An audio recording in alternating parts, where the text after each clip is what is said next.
gumaganon kay daddy. Tapos nung nakita naman ako, gumaganon sa wallet ko. Tinuturo yung wallet ko. Hindi, nakita niya kinukuyog sila eh. Sabi, hey, hey, hey! Pagsigaw ni Jeje ng hey, hey, hey.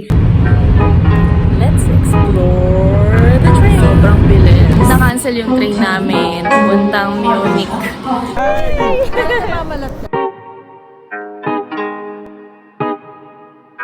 Tomorrow morning, we will leave early for another adventure in Munich. Goodbye, City of Love.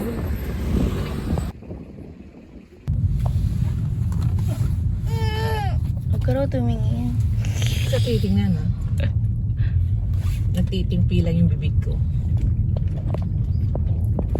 Give me five. Give me five. Kumuha na kami ng Uber 6 papuntang Paris EST or Gare de l'Est. Sabi nila parehas lang daw yun. Tapos sasakay kami ng train to Munich at 9:05 AM and it's still 7:15 I think. Pero ang ganda lang nakuha namin. Galing yun, kasya lahat ng bagahe namin. Luwag siya.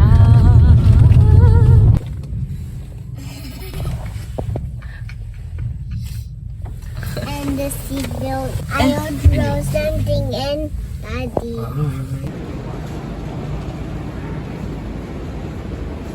Hindi ka ba kumain? Our travel is 3 hours from Paris to Mannheim and then another 3 hours from Mannheim to Munich. So may 2 changes, maglilipat pa kami ng train. Wala rin kaming reservation ng seat dito sa second class car, kaya buti na lang magkakatabi kami. Hello sa aking pimple. Halika mag-explore tayo dito sa train. Let's explore the train!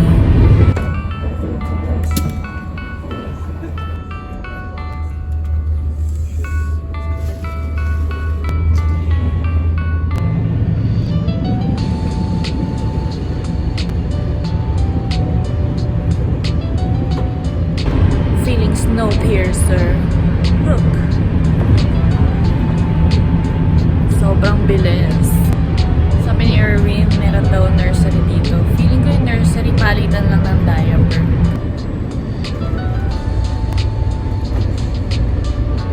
Ito lang pala yung ibig sabihin.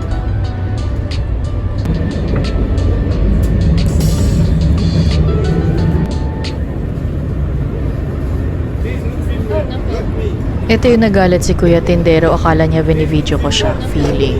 Hindi ko na napakita yung video pero lumipat kami ng train sa München Station. Mas madaming tao at ito nga si Daddy walang maupuan. Buti na lang nasulit niya yung kanyang luggage from Lazada na convertible to chair.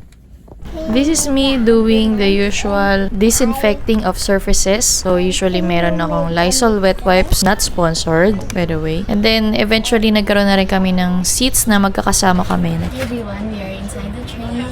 Pero nakahanap kami ng magandang seat for all of us. Come on!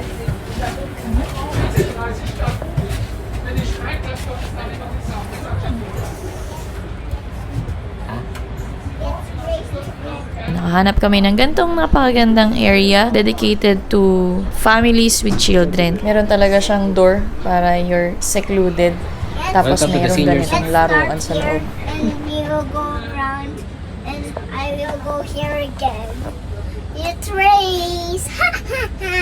Come on, get Masaya na sana kaming nagpapahinga, relax dito sa train. Pero may plot twist pa din. Biglang in-announce na canceled yung train namin. So bumaba din kami sa station. Na-cancel yung train namin, papuntang Munich. Kaya ito, naghahanap kami ng DB information. This your chance to use your German. Pinagalitan na nga ako eh. Bakit? Nakaharap na tayo dun eh. O sige, dali, sabi mo sorry. Entschuldigung. Wait lang. At dahil canceled ay kailangan naming sumakay ng another train going to the same destination. Hindi na kami nagbayad kasi fault naman nila yon. At saka as we speak, na-receive na namin sa account namin yung refund thanks to our friend JR who helped us to file for a refund. Don't go there, ha? So, nakasakay na kami dito. Instead na 3:15 kami makakarating. It will be almost 5 p.m.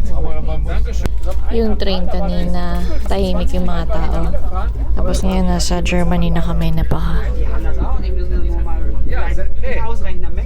Ayan. Maingay. Baka nakainom sila.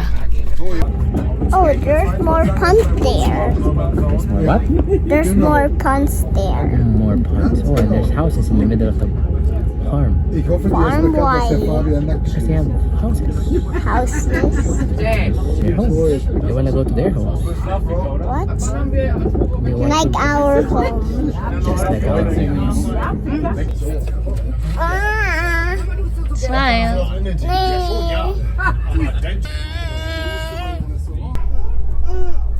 Help me.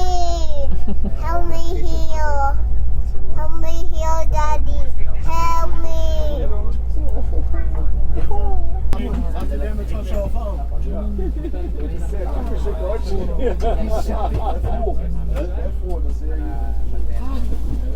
Hawakan mo na si Elliot.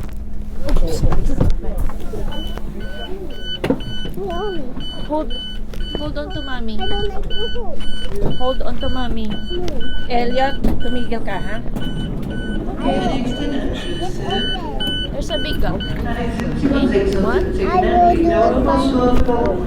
Come on. I will do it by myself. Oh. Here, Can you? in the middle. 7. Ito sa likod. Dahil gusto daw niya to do it by himself, ay pinagbigyan namin at inulit na umakyat ulit ng train para bumaba ulit. Hay. Are you happy now? You want to walk? Okay. Let's walk. Next request ay siya raw ang magtutulak ng isang luggage. Kaya kahit na mabagal, hinahayaan naman namin siya with guidance kasi sa travel, di ba, kailangan sulitin mo yung moments nila that they could play and explore and enjoy what's around them. Win, happy birthday to you. Tugs, tugs. Sumasayaw si Elliot eh. Sayaw. Right on time, dumating na rin ang aming kaibigan, inakapatid ko at inaanak ni Daddy. We're so happy. Sinundo niya kami at doon kami magsistay sa kanyang bahay for 2 nights.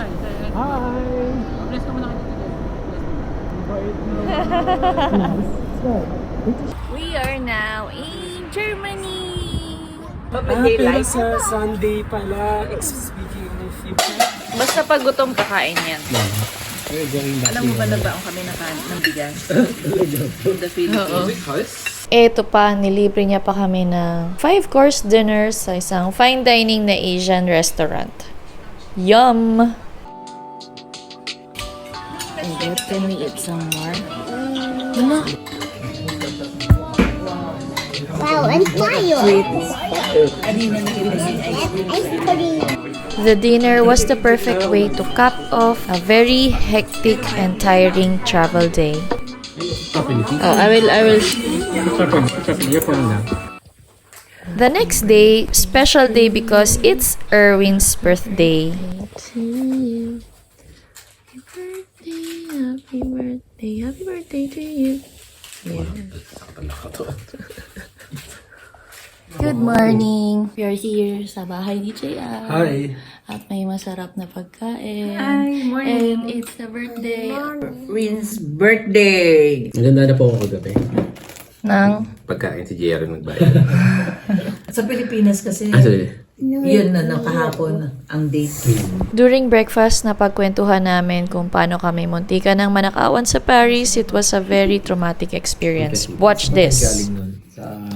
Basta from train to another train, kanya-kanya kami na assignment. Medyo obvious kasi kaming mark kasi nga sabi ni Daddy galing kami sa Amsterdam train para makababa kami dun sa commuter train in Paris. Mga ilang flights of stairs Ilang talaga flights of eh. stairs yun. Tapos ang dami naming Akit baba kami maleta. ng baba ng maleta. So Tapos medyo, stop kami sa kada kanto. Grabe! feeling ko natunugan na kami. Sabi nga mo, Hindi, sa taas pa lang. Sabi ko, merong nagbamanman sa atin Tinitingnan tayo, ingat kayo. Pero syempre, dami na namin napanood na video. Tapos yung isa tumatawag sa telepono, kunwari nakatingin siya sa mapang gano'n. Matawag sa telepono, pero yung mata niya gumagano. Akala niya wala akong pakialam. Katabi ko lang siya eh. Tinitingnan ko siya.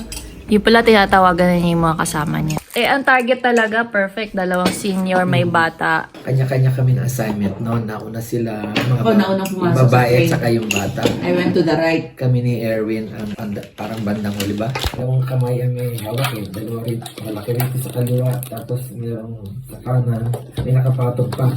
Parang yung de-roller yun, pero kailangan bitbitin mo yun, di ba? May backpack pa ako. Eksakto. Yakbang ko yung kanan ko, may sumingit sa kaliwa. Sabi ko, medyo rude yun eh. Halos tabigin ka niya eh. Tingnan ko yung mukha niya.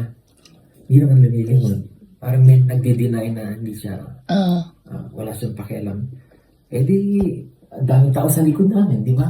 Including noon. So, nung nag-step na ako ng pangalawang paa ko, may mga nanunulak sa likod.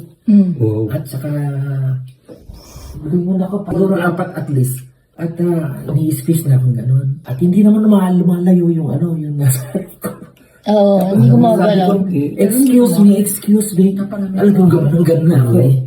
Hanggang sa nang nakakita ako ng space na ganyan, talagang inano ko na talaga, if-inos ko na yung sarili ko, yung parang nahulog ka. Palikas ng pintuan yun. Kasi maluwag naman yung lagayan ng mga bagay. Hindi talaga umaalis nun sa mahawak siguro sa Pero nung sinabi Nakita ko yun, nakaharap sila lahat sa pintuan. Yun na pinilit ko talaga. Halos gusto kong bumagsak kasi para mapwersa. And as if umaarte ka lang at hindi ka nanunulak, di ba? So, nag-clear out naman kasi nahulog na yung nasa ibabaw. Ang nagtataka ko, nung makapwesto na ako, bakit nung magkasarado na yung pintuan, magbasa naman sila bigla. Sumigaw si Jeje. Ang Jeje, hey, hey, hey, hey! Kasi kami magkasama eh. Ako kumanan, sumunod si Jeje. Kasi sabi ko, dito tayo sa kanan, maluwag. Tapos si Jeje, bumalik. Iniwan niya ako. si Ate Jeje? Hindi, nakita niya, kinukuyog sila eh. Oo. Sabi niya, hey, hey, hey! Ang dala ko lang kasi si Elliot eh. Kaya, nung pagpasok kong ganon, ang luwag-luwag naman. Pero bakit sila doon sa pintuan nagsisiksikan? Pag sigaw ni Jeje na, hey, hey, hey, labasan sila. Sakto rin kasi yung timing nung pinto. Sasara na. Alam nila yun. May galing sa pintuan natin, may galing sa kabilang pintuan. Oo. Gumanyan sila eh. Kumuyog eh. Siguro 2 galing Kasi sa kung kabila. sasakay talaga sila, bakit sila bumaba nung pasara na yung pinto? Merong version si Erwin. Ako kasi yung pinakahuli. Ako yung pinakahuli. Nasa likod ka ni Daddy. Binabantay ako si Daddy. So, nung tinutulog ko si Daddy, nakita ko na hindi ako makareact. Pero si Je, from the other door, sumisigaw na, hey, hey, hey. So, nung ako naman ay papasok kasi tumutunog na, sinisiksik din ako. Nung sinisiksik na ako, mayroong isang malaki, naka-jacket. Gumaganon kay Daddy. Tapos, nung nakita naman ako, gumaganon sa wallet ko. Tinuturo yung wallet ko. Grabe. Pero Lantaran, hindi no? siya dumidikit. May isang dumikit, may isang gumalaw na Parang kamay. dinidistract siya para siya makuhanan. So, parang mga professional itong mga ito. Oo. Tingin ko hindi. Kasi hindi tayo nakuhaan eh. Mahina sila. Mahina. Pero nung tinuro, ginanong ko lang. Siniko ko na. Tapos tinulak ka ulit, di ba? Nagtulakan kayo. Buti walang panaksak eh, no? Dalawang part ang usual pick para action. Pero yung iba, Talagang kukuha. yun yung mga kumukuha. So, I'm that distraction part. Feeling ko kayo rin yung target just Target because ka rin. you're senior. Parang, Posibleng ikaw din yung target eh. Tapos obvious tourists. Ako nga, iniisip ko, baka isa sa maleta, bit-bitin eh. Lahat ng packets ko empty. Oo. At naka-open siya. Kasi parang nagsiga, no?